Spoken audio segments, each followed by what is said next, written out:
Welcome back to the Deep Dive, where we take complex topics and stack up the sources to give you some immediate actionable insight. Today, we are diving into a subject that's causing immense, and I mean immense, financial and psychological distress for millions right now, especially across India. Yeah. We're talking about debt resolution. Yeah, it's a huge topic. It is. Specifically, we're tackling a critical choice.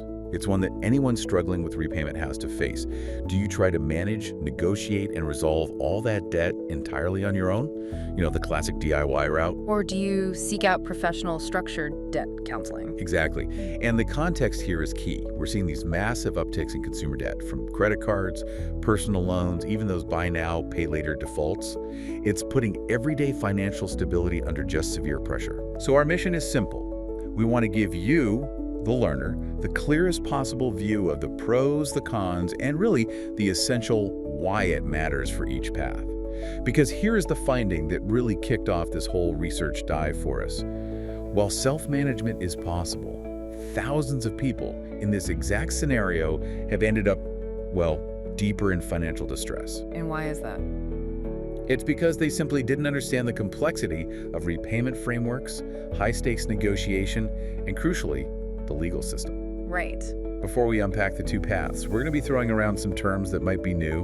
We often use three big acronyms here. Can we just quickly define those? Absolutely. We need to set the table. So when we talk about BNPL, that's buy now, pay later, think of those smaller, often interest-free loans you get at checkout. They seem harmless at first. Exactly, but they compound quickly. They're often the gateway to financial trouble.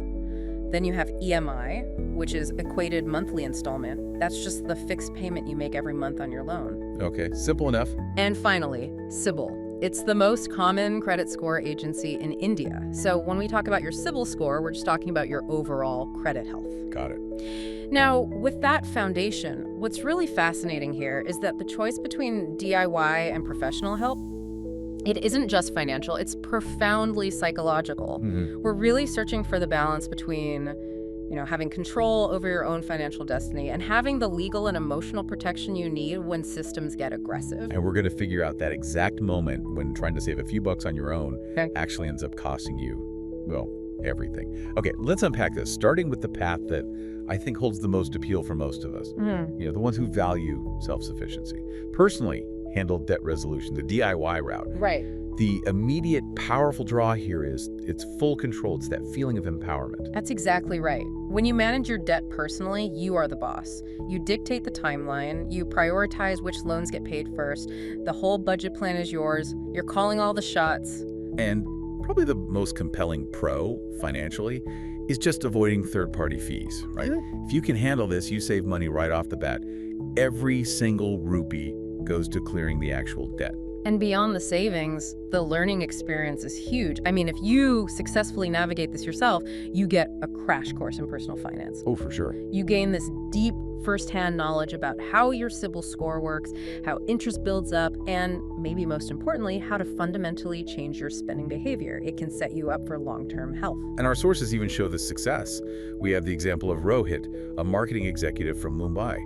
He was facing about 1.2 lakhs in credit card debt. So stressful, but not an astronomical amount. Manageable. Exactly. Manageable. He chose the DIY route, didn't seek outside help. Instead, he built this, massive spreadsheet, aggressively cut his expenses. Slashed everything. Clashed everything. And he used the snowballing method. And just for clarity, the snowballing method, it just means he focused all his extra effort on paying off the smallest debt first. Right, to get those quick psychological wins. Exactly. And then you roll that payment power into the next smallest debt and so on. And the outcome was pretty clear. He cleared his entire debt in 18 months. No external help. It shows that for smaller, contained debts, DIY is a completely viable strategy. Especially if you're financially literate and disciplined enough to stick to the plan. Right. But this is where we have to pivot, because this is the unavoidable structural flaw of the DIY approach. This is what sends those thousands we mentioned earlier deeper into trouble. Okay. The main con is just the overwhelming complexity when the debt is multifaceted. When you have 4 personal loans, 3 credit cards, a couple of BNPL plans. It's a lot to juggle. It's not just juggling the EMIs, figuring out the penalty charges, handling the constant creditor calls. It gets chaotic, and it gets chaotic fast. You're no longer managing your finances, you're managing a 247 crisis. And I imagine that chaos is made so much worse by the severe lack of legal protection. Oh, absolutely. If a creditor decides to get aggressive, if they start harassing you, or God forbid, they send formal legal notices. Like a bounce check notice. Especially a bounce check notice, which carries serious weight in India, you are completely on your own. And that lack of expertise has to hurt most during negotiation. It does. Most people just don't have the knowledge to legally negotiate interest reductions or a settlement that's actually sustainable. Lenders are professional negotiators. They have entire legal teams.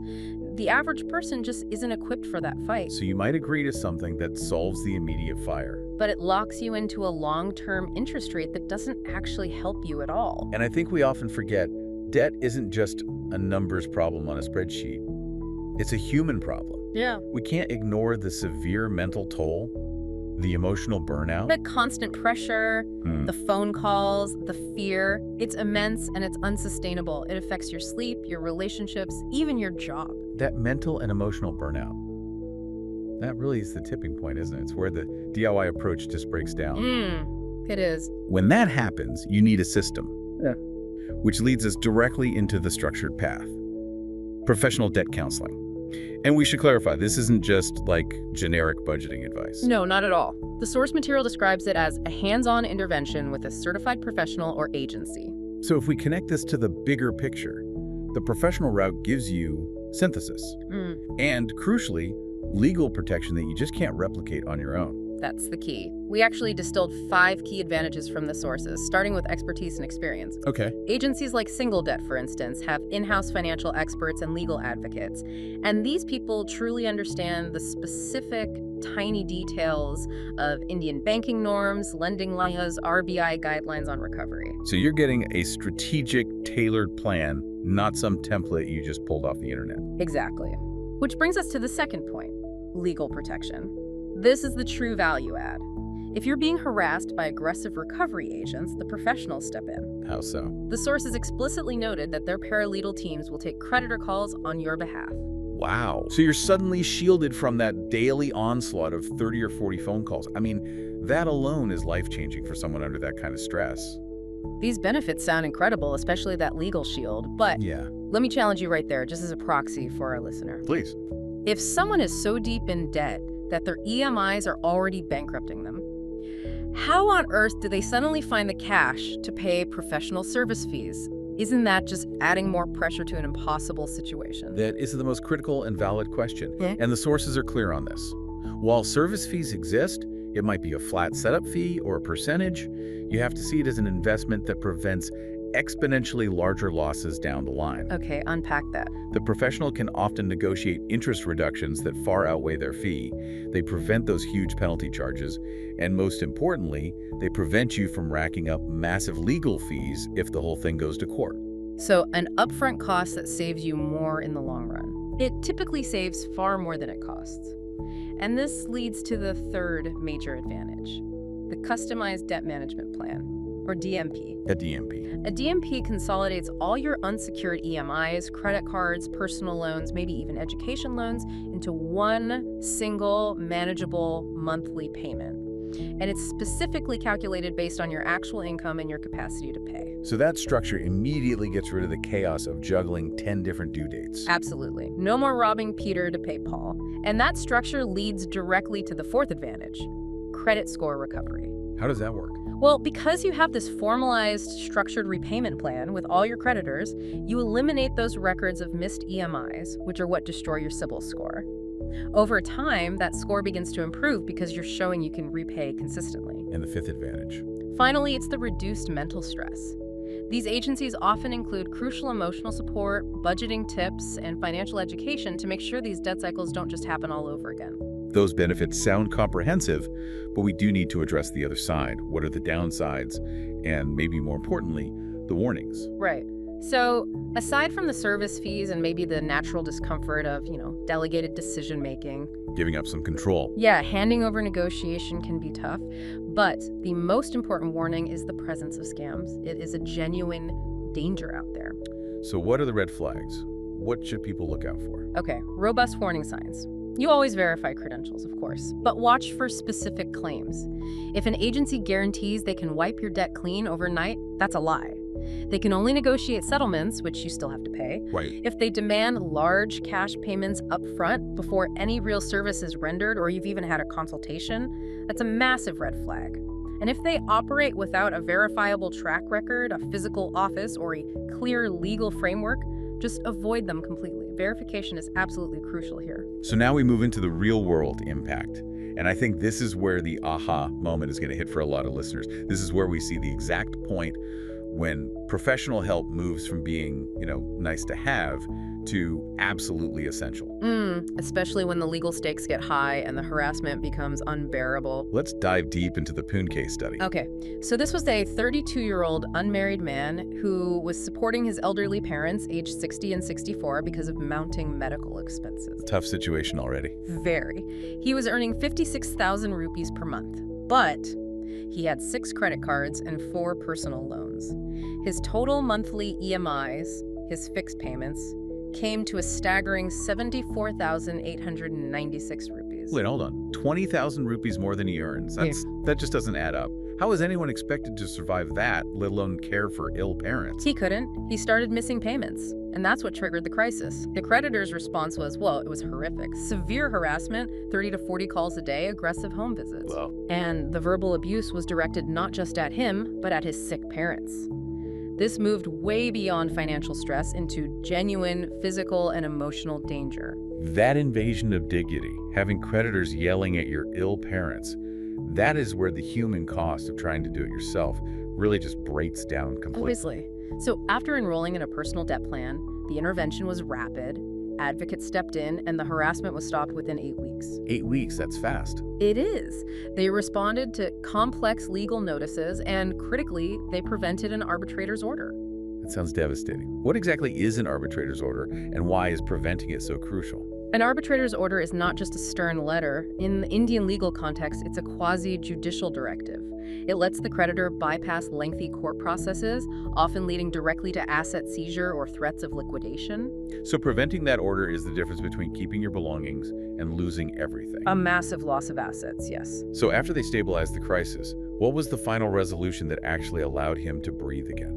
Through professional negotiation, he now pays a single, manageable 20,000 rupees per month.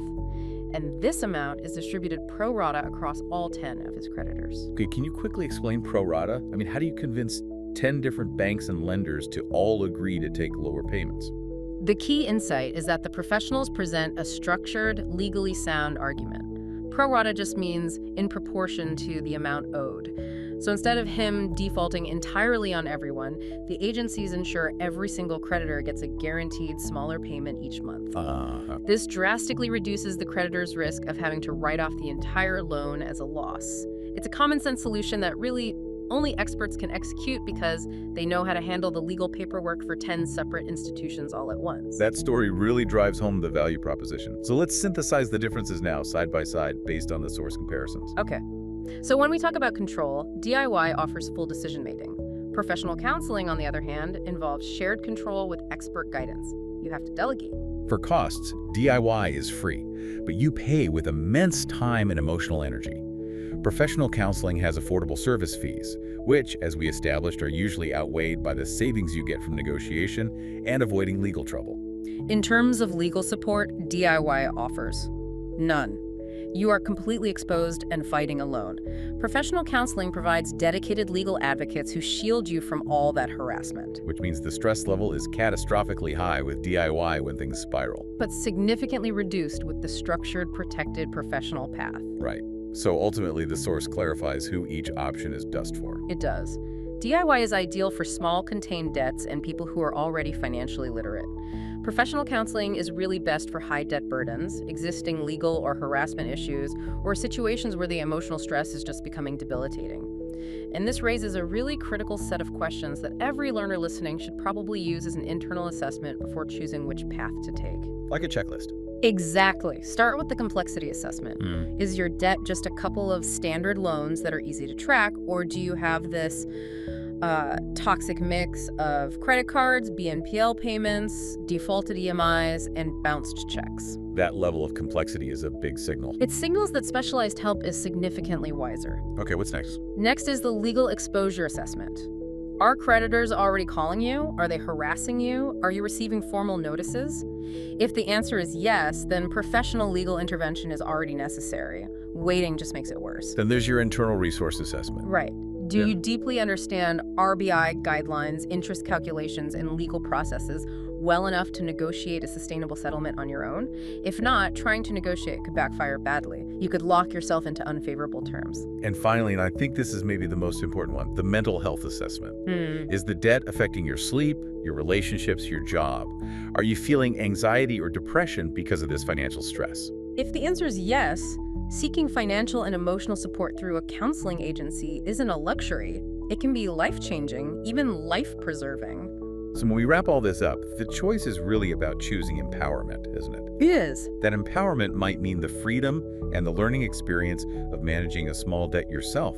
Or when things are overwhelming, it means choosing the structure, the support, and the protection that professional counseling provides.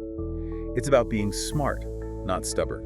We have to reiterate that debt management is never just about the money on the spreadsheet. It's about dignity, mental freedom, and the peace of mind that lets you focus on your life, your family, your future. So, as a final thought, take a moment right now and ask yourself if even one of the following diagnostic questions is true for you, because these are the clearest signals that you might need a structural change.